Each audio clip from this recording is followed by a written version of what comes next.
What is up, everybody? It is Alex from Heavy New York, calling from the quarantine zone again. And this time we are here with Shy and Or of Subterranean Masquerade. Thank you so much for being here. It's great to be able to talk with you today. Hi, nice to be here. Yeah, it's great to have you here. So we have the new album, Mountain Fever, coming out very soon. Was this kind of a direct continuance of the pros and cons of self isolation, or was this almost like a new start and stepping into new uncharted territory for Subterranean Masquerade?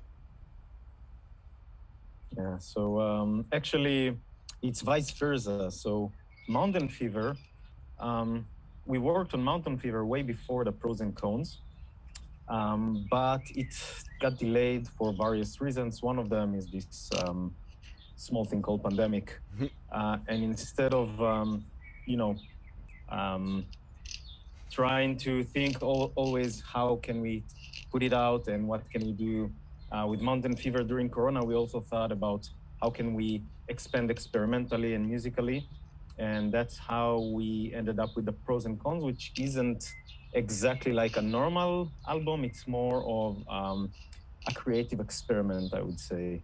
Isn't it, Shy?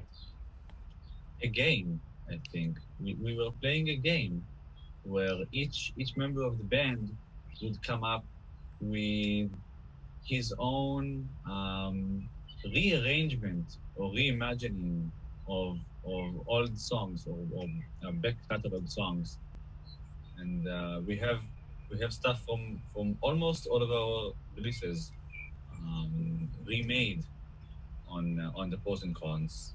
Plus, we have that one Phil Collins cover, which at the time it really captured the general sense in Israel that we are sick and tired of politicians using like emergencies like a pandemic to to their own personal gain, and it was a very nice experience. It was the best thing we could do where while we waited for the pandemic to be over, because we are a touring band. We weren't always a touring band. Like, the band started as a studio project, but we are a touring band. And as a touring band, it was really important for us to tour Mountain Fever. So it had to be put to the side and to wait for the world to reopen for touring. Well, what I've always admired about Subterranean Masquerade is, I'm a huge fan of your work, and like I'd be able to tell what song would be off of, The Great Bazaar or Vagabond or the pros and cons, etc. So it's fair to say that Subterranean Masquerade has always tried to take a new approach to every album, right? It's not like you try to stick with one sound or one style in a way, right? Definitely. Yeah, sure. I mean, specifically with the pros and cons, it's, let's say, kind of an experiment per se, in the sense that we were not just trying to create an experimental unit, which is an album, and present it to our listeners, but more of, as Shai said, actually it was literally a game. So it was not just an experiment in the sense of music, it was an experiment in the sense of how we create the music. So the process was very different. It started with half a joke, I think, in our WhatsApp group, and it developed into an album, something like that. And we recorded everything in our home studios. It wasn't it did not went through the normal production kind of, the sound is not just as in the other albums. It's very raw, and it's a little bit of, yeah, it's more of a different experiment than what we normally do. I'll put it that way. Does it ever start off with a preconceived idea, like I want it to sound like this, or do you kind of like just, as I like to say, roll the dice and kind of like let things happen in a way, like happy accidents, as I like to call it? So it really depends. If you talk about the pros and cons, it was like 100% happy accidents, or almost 100% happy accidents.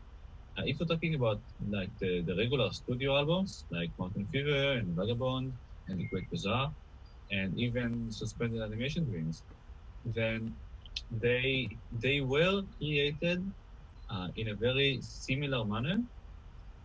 I don't know what's going to happen for future albums because we are much more of a band now than it used to be.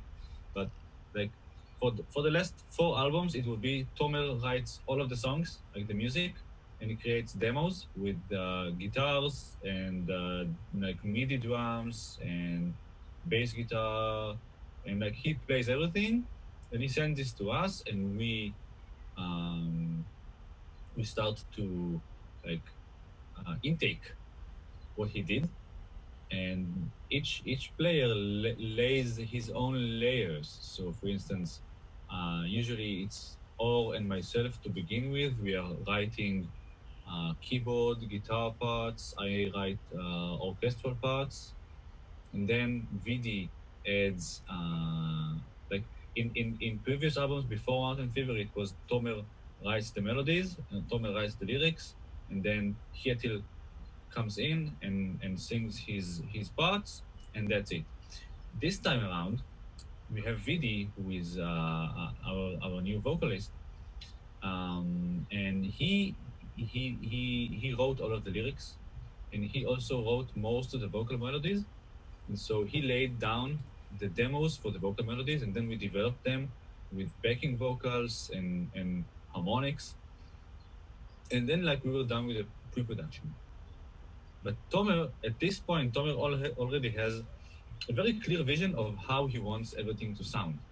Like he knows there's going to be a layer of brass here. There's going to be percussions here. There's going to be a weird talkbox guitar over here. And he, often these ideas are not in the pre-production version because we didn't have like saxophones or oud players for the demo. So I think we could say that we did have a very strict method of creating music, and this method is now slowly evolving. It has evolved for Mountain Fever, and it will probably continue to evolve for the next releases. Well, you know what's funny is my way of describing Subterranean Masquerade is I could see you play it like a heavy metal festival like Hellfest or Wacken, but I could also see you play it like Radio City or like Carnegie Hall, like with a symphony orchestra or something like that. And your music is so trippy sometimes I could almost see you play at a rave too. I feel like you could appeal to multiple audiences. Any setting is appropriate for Subterranean Masquerade. Amen to that. Yeah. Yeah, I think that adding to what you asked before, a part of the influences, of course, we have a method. We're methodical, as Shai said. One part is also the flexibility, that's the magic that happens in the studio, which is something that also relates a little bit to the different influences you may hear in the albums, because comes the time where one need to record what he produced before. And when this time comes, it's normally not exactly, or sometimes not even close to what was in the pre-production, both in the, pure musical, technical notes, but also in the feeling, in the sound. And I think that over there, we allow ourselves sometimes like, a couple that is married for a long time and want to try new things, we allow ourselves to try some very experimental parts, and this magic happens in the studio, and it's unexpected. And I think, again, many of the influences you hear is just one brilliant idea that came from the violin player, for example, in the studio together with Tomer, and that's very exciting. You never know what to expect in the studio, and I love it. Absolutely. And that's the magic of art. Art, I've always said, is life, where, you are the artist, it's a creation from you, but once the art is out there, you are simply its humble guide, and the art kind of develops on its own. And again, I think every Subterranean Masquerade album has like its own signature sound. And a reason why I always look forward to a new Subterranean Masquerade album is because I don't know what to expect with everyone. Like it's always like exciting, you know what I mean? And you know, there's death metal bands and black metal bands that could kind of stick with a similar formula, but I think really every album is perfect for what you do. Thank you very much. Again, amen to that. Yeah, some of us were non-metalists that converted. It's maybe also a little bit of that. Yeah. But many of the players also that are introduced into the concept of Subterranean for the album, they are totally outside the genre, like Hasidic players or, pop players, you name it. Yeah. I think it's also a part of that. I was a metalist when I was, a metalhead when I was a teenager. Then I soften up with what I like, and I really broaden up and widen. And then I got to the point where I don't care about the genre. I care about the product or how it feels, how it sounds. And then I converted into metalism, kind of, again, from that point. It's kind of very important for our influences. Well, I think that's the beauty of it. I think that shows in Subterranean Masquerade that you all have different backgrounds and different inspirations and different methods of training. And you know what I've noticed is that almost seems to be very popular music within Israel. Like Orphanland seems to have like multiple styles in their sound. And last year I interviewed the band Scardust, who is from there as well, and also a Tomorrow's Rain that has like their own sort of multiple hybrid sounds. So it almost seems like that's just indicative of Israeli metal at this point. Well, that's very true, and this is because Israel is a melting pot of cultures. We are an immigrant country, like the United States, but the United States is like 200 plus years old at this point, and Israel is only 70 plus years old. So the cultures, the different cultures are still in the process of melding. And I think that it's very clear in most Israeli music that you will listen to. But for us and for other bands who are playing in our genre, we also bring the metal and the rock, and metal itself is like an umbrella genre of many different styles that are only grouped together because they all use like distorted metals and like a lot of drums, but a lot of sub-genres of metal are very different from one another. And you could group all of the Israeli bands, like the famous Israeli bands, and say, yeah, they are all Israeli because they all have, they all like fuse the local culture into the metal. But wouldn't that be true for any band from any country? Like you take a metal band from Scandinavia, they have like the local folk music embedded into the sounds. Sometimes they begin with that and then they evolve. Sometimes they begin another way and they evolve into like embedding folk influences. But everyone is always influenced by what they have around them. Yeah. Well, I think that it's also very nice because it's kind of one of the themes of Mountain Fever, the being immigrants, being exiles, being sometimes exiles in our own lands. So that idea of belonging but not belonging, of being but not being, is something that you hear in our music, but you can listen to it or read it in the lyrics of Mountain Fever. Which is very interesting that you mentioned that, and how like your surroundings almost shape your art in a way. And I would say the biggest difference between though American metal and Israeli metal is that with America, our country is absurdly large. So like every territory in the United States has like its own genre. So like, I'm from New York City. We're the hardcore capital of the world. Florida is the capital for death metal. Massachusetts is for metalcore. So it almost just seems like right now Cascadia, like Washington and Oregon, is like the doom metal capital. So it just seems like every region in the United States has sort of like its own genre. And of course, like with Scandinavia, like everybody thinks of black metal when it comes to Norway, and people think of melodic death metal when it comes to Sweden. A lot of folk for when it comes to Finland. And I almost feel like before you know it, every country is going to have its own subgenre of heavy metal music. Well, you'll be able to tell what country the band is from, which which is actually funny. There's a band from North Carolina in America called Aether Realm that plays melodic death metal with folk metal, and they have a shirt that says "We are not from Finland." So, and I have two more questions for you. But like, would you say that the music for Subterranean Masquerade? You mentioned this with the concept of Mountain Fever.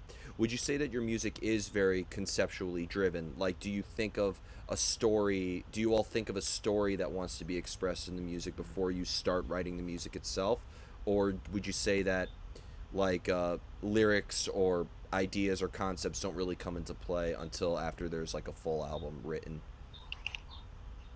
Mm. It's album dependent, I would say, a little bit. So that kind of integrates with how we write different albums and what exactly is the method. I can see evolution here. So definitely a shift from a concept, which again was kind of pre-made and then fine-tuned, into something which is more vague, more dangerous a little bit, because when you have something that is pre-made, it's easy to fit yourself in it. When you don't have borders, there's pros and cons. I mean, you can definitely do as you wish, but you should not lose the aim, which is kind of something we more like feeling. And that was Mountain Fever, in my opinion, at least. Each one probably sees it a little bit different, but I would say that I can generalize in this album. We definitely took a new approach that had no strong preconcept, and it evolved. And Vidi wrote lyrics and melodies for some of the songs, for many of the songs, and we kind of understood the song only after he wrote them, and it was already, let's say, 70% reproduced. So in that sense, we really evolved into a band, and the chemistry, it's just there. There's a click, and I love it. I enjoy it. I love this kind of attitude where I can do anything I want, but I know that what I'll do is somehow being guided or patterned by the others. So I am also a product of my society, and also a product of Subterranean Masquerade, which is already something, a chemistry beyond the very beyond the frame. That's it. Yeah. Can you tell that he's a PhD candidate? That what? The way he speaks, he's a PhD candidate. I can't. Was that too scientific?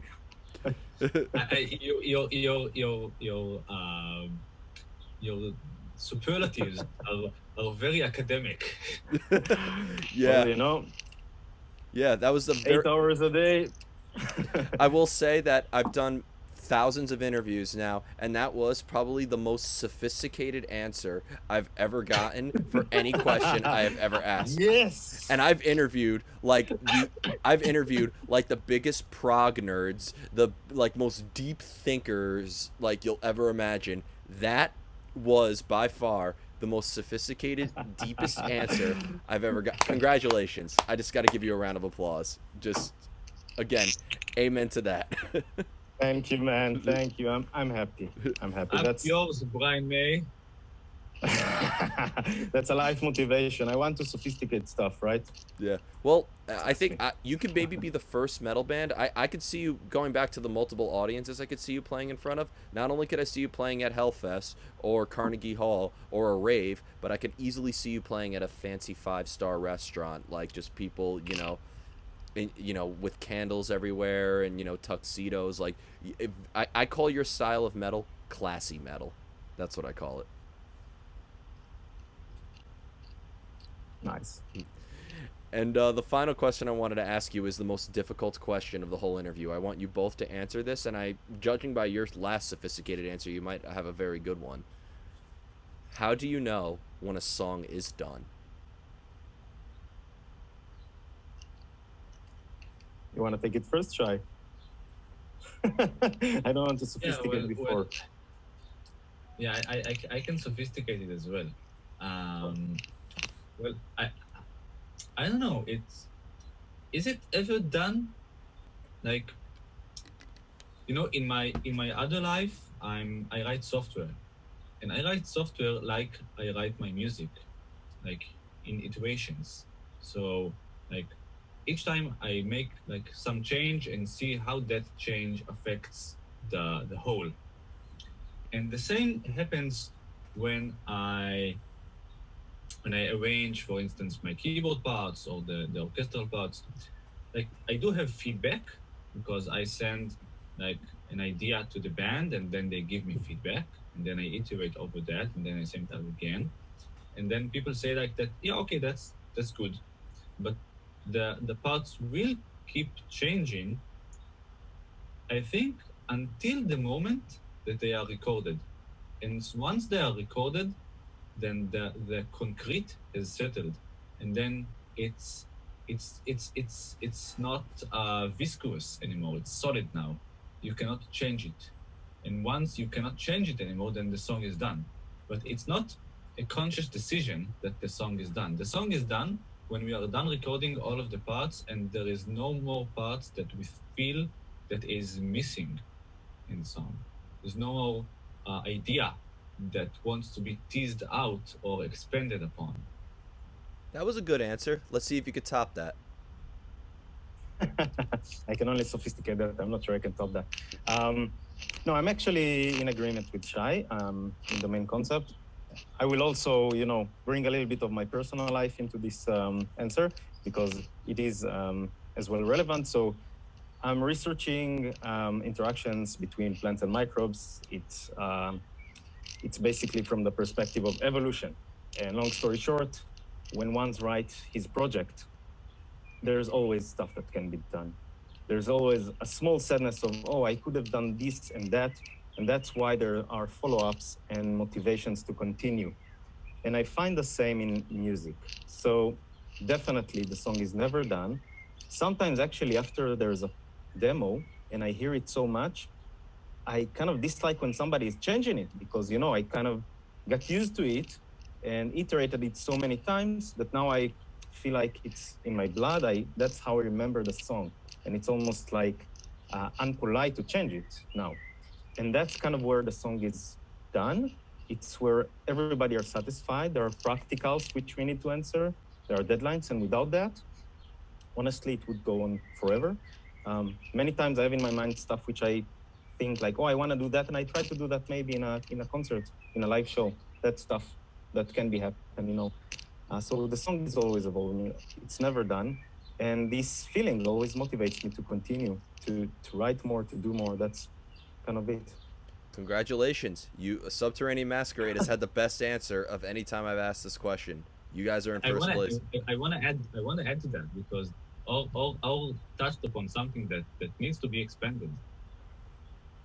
He said that sometimes in a live show he will try a new idea, but actually what Or doesn't know because he doesn't experience it on a daily basis because he doesn't live in Israel currently, is that we rehearse once a week usually, and when we rehearse it often happens that Tomer mostly, but sometimes someone else comes up and says, yeah, I think that this part of this song, I think that it doesn't work anymore. Maybe because it's boring to us, or maybe because the entire show has evolved in such a way that this specific part doesn't work anymore. And then we evolve that part in that song into something else. And I think that if you came to Subterranean Masquerade concerts during a period of 5 years and you documented every show, you could actually trace the evolution of songs. So the songs are never done. Yeah. Well, even after they are recorded, they are never done. Well, it's funny you mentioned the evolution of songs. I couldn't agree more. So I discovered Subterranean Masquerade on Vagabond. That was the first time I discovered the band, and then went deeper into the back catalog and followed you ever since. And I remember like listening to just going from Place for Fairy Tales to Nomad to Ways to Carousel to Kippur. Like it just every song had its own emotional vibe behind it, but they also connected so well to each other. So it almost seems like every album you create is like really just the sound of experience over time. That's really what it is. That's what change is. It's experience over time. And that's what Mhm. I think a Subterranean Masquerade album is, experience over time. So I really couldn't agree with you more on what you were saying with the evolution of your music. It's good to know that the band members have the same interpretation of the music as I do. Vice versa. It's really amazing to hear a listener saying that, because we feel kind of have a general feeling, but we cannot really point it out, because we live it. We are doing that. So Yeah, somebody from the side can only say that. yeah. And I looked at your photo shoots too. You guys seem to have more band members than Slipknot. So, you know, you all got to come to an agreement at some point. And keep going. Yep. So before we go, I want to thank you so much for your time today and for such a great conversation. Is there just anything else with Subterranean Masquerade that we could be expecting with the release of Mountain Fever? Is there a chance? Can you please bring Subterranean Masquerade to the States, please? So let's answer that chronologically. So first, is there anything that you should expect from us with the release of Mountain Fever? Yeah. So today we are premiering a new single, the song "Summer I Sadly Belong," on Loudwire. It has premiered, I think, 4 hours ago. So Okay. you could watch it now on loudwire.com. It's on the homepage. Like by the time this interview airs, it would have been like a long while ago. But yeah. So the album has been released on Friday the 14th of May. And then the video for Summer I Said It Belong will be available globally and not only via Loudwire. We do have other surprises coming. We have videos for other songs. We have special live versions. We have a documentary that we had a film crew along with us on our last European tour of 2019, and we have a 35-minute documentary that is like in the final editing phases, and it should be available like sometime soon. Awesome. And maybe Um, maybe a U.S. tour when this virus that shall not be named is finally out of our lives. Hell yeah. We really want to do that. We really want to do that. Going to the States is an endeavor for non-Americans because of immigration policies and because of costs mostly, and because the touring scene in the States is very unlike the touring scene in Europe in many senses. So uh, heading out on a Europe on an American tour would be something that would have to be planned very early, like a lot ahead in advance, um, and we would probably need to come with some partners to tour with us to do some like co-headlines because it's very expensive. But like if the opportunity arises, I would love to do proper USA. Yeah, I that would would be a love to do great it. show. I would love to do an American tour, even not the entire states, maybe just the West Coast, just the East Coast. I don't know, I will but travel. I will so travel to see you. we really want to do that, and we are waiting for the opportunity, and we do hope that the opportunity comes soon. And we That was a very rational Very answer. difficult. very Yeah, rational. that's me. Very Sophisticated. rational. But I mean, the short answer is hell yeah. Of course, we want to come to the USA. I mean, Yeah. of No, course. it's good to be That's honest. something. It's good to be No, honest. no, honesty indeed, and rational, because it's something that came in the past. But I think that we'll get there. It's just a matter Yeah, of a of course, we will get. We'll get there. Yeah. For Just a sure. matter of For time. sure. If Yeah, not, I will make a trip to Israel and see if I can watch you guys rehearse. You're Well, welcome. if you do, we will invite you for hummus. Awesome. We'll buy you some hummus and some local beer. And shy 6-course dinner. Okay. This Sounds guy is a chef. Seriously. No, not since I have kids, but hummus and beer on me, definitely. awesome. Well, thank you so much, everybody. We are here with Subterranean Masquerade. Be sure to pick up Mountain Fever out May 14th. This is Alex from Heavy New York, and we will see you next time.